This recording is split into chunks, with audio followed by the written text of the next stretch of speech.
Hi friends, welcome to ID kitchen. இன்றைக்கி என்ன video அப்படின்னு பார்த்தீங்கன்னா, ஒரு 2 டேஸ்க்கான வீடியோ தான். 2 டேஸ்க்கான விலாகு. இந்த விலாகில் பார்த்தீங்க அப்படின்னா டெய்லியும் என்ன நடக்கும் அப்படின்றத பற்றி தான் சும்மா சின்ன சின்ன கிளிப்பிங்ஸாக எடுத்து உங்களுக்கு கொடுத்துருக்கேன். சண்டே அன்னைக்கு பார்த்தீங்க அப்படின்னா சைக்கிள் ஓட்டலாம் அப்படின்னு சொல்லிட்டு பாப்பா தம்பி 2 பேருமே சைக்கிள் ஓட்டிகிட்டு இருந்தாங்க. அதுதான் எங்கேயுமே வெளியே போகலை அப்படின்னு சொல்லிட்டு ஊருக்கு போயிட்டு வந்ததுக்கப்புறம் எங்கேயுமே வெளியே போகலை அப்படின்னு சொல்லிட்டு மளிகை ஜாமான் வாங்க போகலாம் அப்படின்னு சொல்லிட்டு கிளம்பிட்டோம். பாப்பா தம்பி 2 பேர்த்தையும் குளிச்சு விட்டு நானும் கிளம்பிட்டோம். ஹஸ்பண்ட் அவங்க எல்லோரும் கிளம்பி வெளியே வெயிட் பண்ணிகிட்டு இருந்தாங்க. நாங்கள் அப்படியே போயிட்டு அங்கே வந்து கொஞ்சம் கிராசரிஸ்லாம் எல்லாமே வாங்கிக்கிட்டு கொஞ்சம் வந்து பானிபூரிலாம் சாப்பிட்டு கொஞ்சம் நேரம் டைம் ஸ்பெண்ட் பண்ணிவிட்டு ஒரு 7:30 7:45 வாக்கில் வந்துட்டோம். வந்துட்டு வீட்டுக்கு வந்துட்டு பாப்பா தம்பிக்கும் ஒரு புக்கு ஒன்று வாட்டரில் வந்து கலர் பண்ணும்போது அந்த கலர் இது வர்ற மாதிரி நான் வந்து ஒன்று ஆன்லைனில் ஆர்டர் பண்ணி மீஷோவில் ஆர்டர் பண்ணி வாங்கியிருந்தேன். அதை வந்து பாப்பாவும் தம்பியும் எடுத்து இது பண்ணிகிட்டு இருந்தாங்க, விளையாண்டுட்டு இருந்தாங்க. கூடவே வந்து அன்றைக்கி பிரியாணி வாங்கியிருந்தோம் அப்படின்னு சொல்லிட்டு கடையில் தான் வாங்கியிருந்தோம். சரி, அது கொஞ்சம் மீதம் இருந்தது அப்படின்னு சொல்லிட்டு அதையும் ஊட்டிட்டு நைட்டு எல்லாம் எதுவுமே எடுத்து வைக்கல. நைட்டு எல்லாமே படுத்துட்டோம்.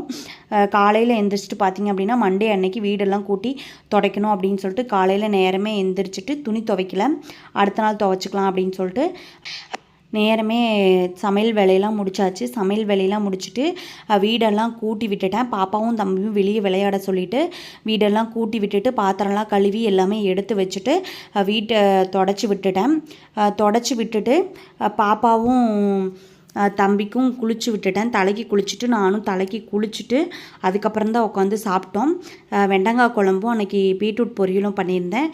நானும் சாப்பிட்டு அவங்களுக்கும் எல்லாம் சாப்பாடெலாம் கொடுத்துட்டு சரி ஈவினிங்காக கொஞ்சம் நேரம் ரெஸ்ட் எடுத்துகிட்டு பாப்பா இருந்துட்டு சொன்னால் மளிகை ஜாமான்லாம் எடுத்து வச்சிடலாம். எதுக்காகன்னு பார்த்தீங்க அப்படின்னா பாப்பா அவளுக்கு தேவையான ஒரு திங்ஸ் ஒன்று வாங்கியிருந்தா அதுக்காக. நான் வீட்டுக்கு பார்த்திங்க அப்படின்னா பாப்பாவுக்கு சோப்பு டப்பா அதெல்லாம் இல்லை அப்படின்னு சொல்லிட்டு சோப்பு போட்டு வைக்கிறதுக்கு டப்பா, டஸ்ட்பின் கவரு, கொஞ்சம் வந்து ஸ்கூலுக்கு வாட்டர் பாட்டில், அப்புறம் இது கொஞ்சம் இந்த திங்ஸ் எல்லாம் வாங்க வேண்டியது இருந்தது. சரி அப்படின்னு சொல்லிட்டு நானும் போயிட்டு வாங்கிட்டு வந்திருந்தேன். தம்பியும் ஸ்கூல் சேர்த்த போகிறோம் அப்படின்னு சொல்லிட்டு அவனுக்கு வாட்டர் பாட்டில் வாங்கிட்டு வந்திருந்தோம். ஸ்கூலுக்கான பர்ச்சேசிங் இப்போ எதுவுமே இல்லை. தம்பிக்கு மட்டும் ஷூ எடுக்கணும், அதுவும் வேணும்னு ஸ்கூலில் சொன்னாங்கன்னா மட்டும்தான் எடுக்கணும்.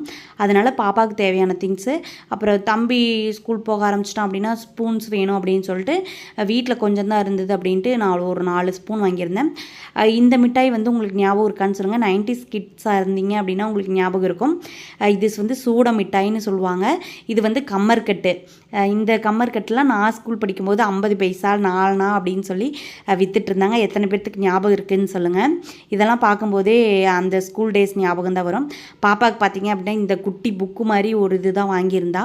அதுதான் வந்து எடுக்கணும் அப்படின்னு சொல்லிட்டு ரொம்ப டார்ச்சர் பண்ணிவிட்டு என்னை எடுத்து வைக்க சொல்லி அவளும் ஹெல்ப் பண்ணிவிட்டு அவங்க ஈவினிங்காக பார்த்திங்க அப்படின்னா ஒரு 6 மணிக்கு பூஜை போட்டுடலாம் அப்படின்னு சொல்லிட்டு பூஜை பத்திரம்லாம் கழுவி வச்சுருந்தேன். அதெல்லாம் எடுத்து அரேஞ்ச் பண்ணி வச்சுட்டு பூஜையும் போட ஸ்டார்ட் பண்ணிட்டேன். நான் அப்படியே மளிகை ஜாமான எந்தெந்த இடத்துல என்னென்ன திங்ஸ் வைக்கணுமோ அதெல்லாம் எடுத்து வைக்க சொல்லிவிட்டு கொஞ்சம் டப்பாவில் அரேஞ்ச் பண்ணுறதெல்லாம் அப்புறம் பண்ணிக்கலாம் அப்படின்னு சொல்லிட்டு முதல்ல பூஜை போட்டுடலான்னு அதை முதல்ல முடிச்சிட்டு இருந்தோம்.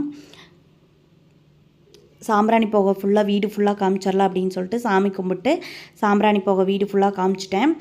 தம்பி வந்து அப்போ தூங்கிட்டு இருந்தான். சரி அவன் எந்திரிச்சதுக்கப்புறம் பாலாத்தி கொடுத்துர்லாம் அப்படின்னு சொல்லிட்டு வெயிட் பண்ணிகிட்டு இருந்தேன். கரெக்டாக நானும் சாம்பிராணி புகையை எடுத்துகிட்டு வந்து தம்பி எந்திரிச்சிட்டான். சரி அவனுக்கும் பாலாத்தி கொடுத்துர்லாம் அப்படின்னு சொல்லிட்டு பாலாத்தி கொடுத்துட்டோம்.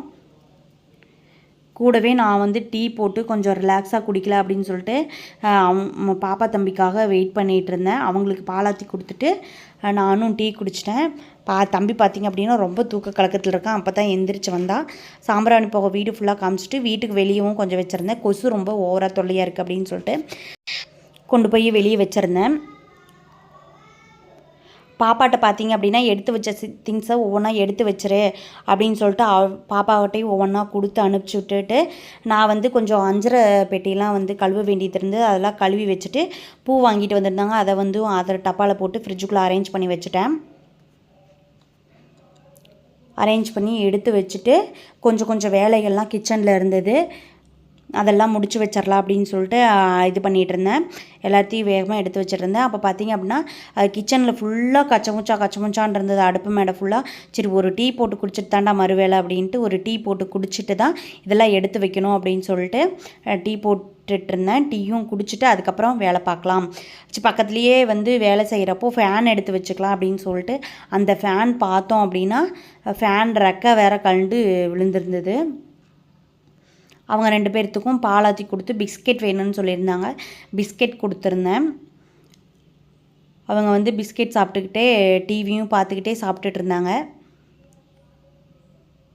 இந்த புது நாடகம் பார்த்துக்கிட்டே நானும் டீ குடிச்சிட்டு இருந்தேன். இந்த ஃபேன் பார்த்திங்க அப்படின்னா ரெக்கை கழண்டு போய் விழுந்துருச்சு. உள்ளேயே தான் இருக்குது. ரெக்கை கழண்டுட்டனால இது போட முடியல. நம்மளுக்கு வேலை இருக்கிற டைமில் தாண்டா ரொம்ப கஷ்டம் வரும் அப்படின்ற மாதிரி வேலை இருக்க டைம்னு பார்த்து ரெக்கை கழண்டு விழுந்தனால ஃபேனும் போட முடியல. ரொம்ப வேர்த்து பொறுத்து தான் கிச்சனில் வேலை செஞ்சிட்ருந்தேன். ரொம்ப சோகமாக சரி ஃபேன் என்னடா இப்படி காற்று வராமல் போயிடுச்சு அப்படின்னு சொல்லிட்டு அதை நினச்சிக்கிட்டே டிவி பார்த்துக்கிட்டே டீ குடிச்சிட்ருந்தேன். கிச்சனில் பார்த்திங்க அப்படின்னா அஞ்சரை பெட்டியில் மசாலா போட்டு வச்சுருக்கிறதெல்லாம் வந்து நல்லா கழுவி எடுத்து வச்சுட்டு சில்வர் டப்பாவை அந்த டேப் போட்டு பேப்பர் ஒட்டிகிட்டு இருந்தேன். ஸ்டிக்கர் கம் போட்டு ஒட்டுற மாதிரி பேப்பர் வச்சுருந்தேன், அது காணோம். சரி இப்போதைக்கு பேப்பர் போட்டு இந்த டேப் போட்டு ஒட்டிக்கலாம் அப்படின்னு சொல்லிட்டு மசாலா என்னென்ன வைப்பனோ அந்த மசாலா பேரில் எழுதி டேப் போட்டு ஒட்டி மசாலா ஒட்டி எடுத்து வச்சுட்டு இருந்தேன்.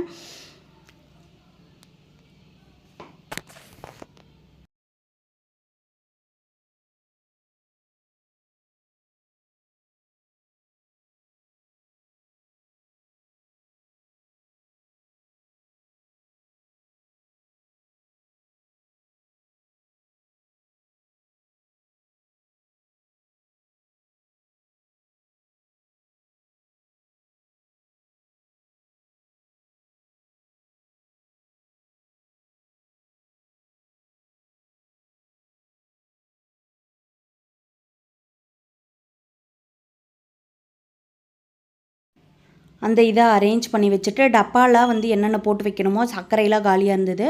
சர்க்கரை, ரவை இதெல்லாம் வந்து அதெல்லாம் கட் பண்ணி ஒவ்வொரு டப்பாவில் அரேஞ்ச் பண்ணி வச்சுட்டு கிச்சன்லேயே ஃபுல் ஒரு 7:30 மணி 7:45 மணி வரைக்கும் வேலை இருந்தது.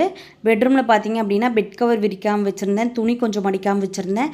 அயன் துணி எடுத்து வைக்காமல் வச்சுருந்தேன். அன்றைக்கி லஞ்ச் பார்த்திங்க அப்படின்னா அந்த வெண்டங்காய் குழம்பு இருந்தது. அதோடையே வந்து நைட்டு டின்னரை வந்து அந்த வெண்டங்காய் குழம்பு கொஞ்சமாக கடலை சட்னி இருந்தது அப்படின்னு சொல்லிட்டு அதோடையே விட்டுட்டேன். காலையில் கடலை சட்னி அரைச்சி தோசை ஊற்றி சாப்பிட்ருந்தோம். அது கொஞ்சம் ஃப்ரிட்ஜில் இருந்தது அப்படின்னு சொல்லிட்டு அதோடையே விட்டுறலாம் அப்படின்ட்டு இந்த வேலையில் கொஞ்சம் இன்ட்ரெஸ்டிங்காக பார்த்துட்டு இருந்தேன். என்ன ஃபேன் மட்டும் ஒன்று இருந்தது அப்படின்னா கொஞ்சம் குளுன்னு வேலை செஞ்சுருப்பேன். அதெல்லாம் முடிச்சுட்டு டப்பாலாம் கொஞ்சம் காலியாக இருந்ததுன்னு சொல்லிட்டு அந்த டப்பாலாம் விளக்கி வச்சுட்டு தம்பிக்கும் பாப்பாவுக்கும் வாங்கினேன் வாட்டர் பாட்டில் இதெல்லாம் கழுவி வச்சுருந்தேன். அஞ்சரைப்பெட்டி பார்த்திங்க அப்படின்னா மசாலா போட்டு வைக்கிறத மட்டும் கழுவிட்டு அரேஞ்ச் பண்ணி வச்சுருந்தேன். சரி கடுகு ஜீரகம் இதெல்லாம் போட்டு வச்சுருக்க டப்பா கழுவிடலான்னு எடுத்து வச்சுருந்தேன். ஆனால் வந்து லாஸ்ட்டாக பாத்திரம் கழுவிட்டு அதை மறந்துட்டேன். என்னடா பண்ணுறது, லாஸ்ட்டாக கழுவி முடித்ததுக்கப்புறம் மறுபடியும் கழுவணுமே அப்படின்னு சொல்லிட்டு சோகத்திலேயே எடுத்து வச்சு அதையும் கழுவிட்டு இருந்தேன். எத்தனை பேர் பாத்திரம் கழுவி முடிச்சுட்டு அவ்வளோதான் அப்படின்னு நினச்சி அப்பாடான்னு சொல்கிறோமோ திரும்பவும் பாத்திரம் வந்து விழும். அப்போ வரும் பாருங்கள் ஒரு கடுப்பு. அது இவ்வளோதான் இல்லை, அது மாதிரி தான் எனக்கு அன்றைக்கி இருந்தது. அந்த பாத்திரம் கழுவி முடித்ததுக்கப்புறம் சரி என்னடா பண்ணுறது அப்படின்ட்டு அதையும் கழுவி முடிச்சுட்டு கொஞ்சம் தண்ணி ரொம்ப தாகமாக இருந்தது. கிச்சனில் நின்று பாத்திரம் கழுவும் போது ஃபுல்லாக நனைஞ்சிட்றேன். அவ்வளோ வேர்வை அவ்வளோ இது கொட்ட ஆரம்பிச்சிருது. அப்புறம் கொஞ்சம் போயிட்டு அங்கே ஃபேன் காற்று வாங்கிக்கிட்டு அயன் துணி இருந்ததோ அதையும் எடுத்து வச்சிடலாம் அப்படின்னு சொல்லிட்டு எடுத்து வச்சேன். அப்போ பார்த்திங்க அப்படின்னா ஃபோன் பண்ணி யாருக்காவது ஒருத்தருக்கு பேசிக்கிட்டே அதை எடுத்து வச்சிடலாம் அப்படின்னு சொல்லிட்டு அப்போ யாருக்கும் ஃபோன் பண்ணி பேசிகிட்டு இருந்தேன். அப்பாட்டையா அம்மாட்டையான்னு தெரில, யாரோ ஒருத்தர்கிட்ட ஃபோன் பேசிக்கிட்டே அதெல்லாம் எடுத்து வச்சிட்டு இருந்தேன்.